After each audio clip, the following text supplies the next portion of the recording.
Welcome back. Now let's turn our attention to the pumps with our weekly energy update with Dan McTeague, President of Canadians for Affordable Energy. Well, thank you for that, Nima. Exciting week ahead as we're drawing to a close, not only summer, but the end of August. And normally at this time of year, we see prices tapering off a little bit in advance of reduced demand. Summer driving is coming to an end. In a couple of weeks, we shift from summer to cheaper to make winter gasoline. But don't hold your breath. It looks like this year is, as we have been suggesting for some time, a year unlike many others, in which we could actually start to see prices moving up. And here's why. Oil, like it or not, energy investors and many of these people don't actually take physical, inventories. They actually just paper, positions are continuing down this road of looking for macroeconomic headlines to be negative and to be bearish. But the fundamentals, this supply and demand picture is pointing very clearly and very decisively to a significant shortage in supply, not just for oil, but also for diesel and to a lesser extent, gasoline. U.S. refiners have been running at about 95% capacity utilization. What that means is that sooner or later, something's going to have to happen. Maintenance, shutdown, or breakdown. And that's all starting to develop. And at the same time, of course, this time of year, we think we may have avoided the bullet, dodged the bullet on hurricanes. Looks like we could start to see some activity a little late this year, but nevertheless, that could disrupt the flow of some of energy. A note, of course, is not a political comment, but a little ironic and a little disappointing to see the Biden administration, who are trying to find ways to shut down U.S. oil. And of course, first order of government or taking over was to kill the Keystone XL pipeline. Now having to secretly admit that they've been somewhat sanctioning Iranian oil, not that they could do anything about it, getting to China, and now willing to make some kind of deals with Venezuela.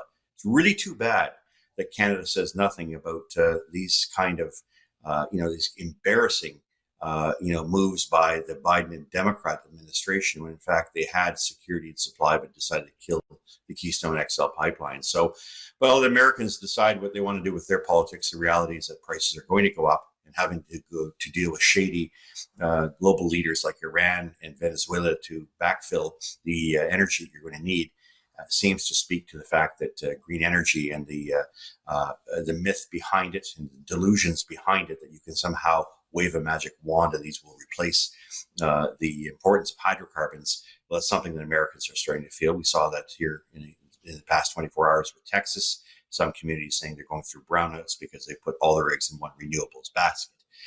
Canada, of course, is well down that road. We have a Minister of Environment who's now in China on a board of directors that is in part led by the Communist Chinese Party. Interesting that we have cabinet ministers now doing the bidding for the Chinese, who are laughing, of course, and mocking our green energy targets, while at the same time getting a pass not till 2030 or 2050, but now saying maybe we'll get around to it in 2060. Unfortunately, that's the story for Canadians. We all look bad as a result of it. Let's talk a little bit about gasoline for next week. It looks like we're going to be seeing an increase on average of about 2 cents a liter, pushing prices in Vancouver up to about $2.10 a liter. The rest of the province about $1.75. Alberta will probably stay in the 141 to 145 range, while Saskatchewan and Manitoba remain pretty much fixed between 155 and 165. Saskatoon being the best place to buy gasoline, as retailers are not making any money. Obviously, they're selling a lot of beef jerky and water to make up the difference. Ontario, you're in the 166 range. It's come down a little bit. It's going to go back up towards 170, maybe 169. And same for Quebec, which is, of course, at in the 178 range, could touch again $1.80. Maritimes, they had a bit of a break this week. They had a big increase last week. So Atlantic Canada saw prices jump in places like Newfoundland as much as 6 cents a liter, dropped by about 2 or 3 cents a liter. They're expecting, and I would expect them to see a bit of a decrease in Newfoundland.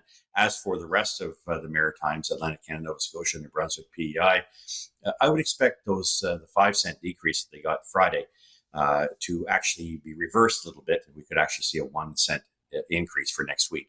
The big story, Nima, going forward will be diesel supplies.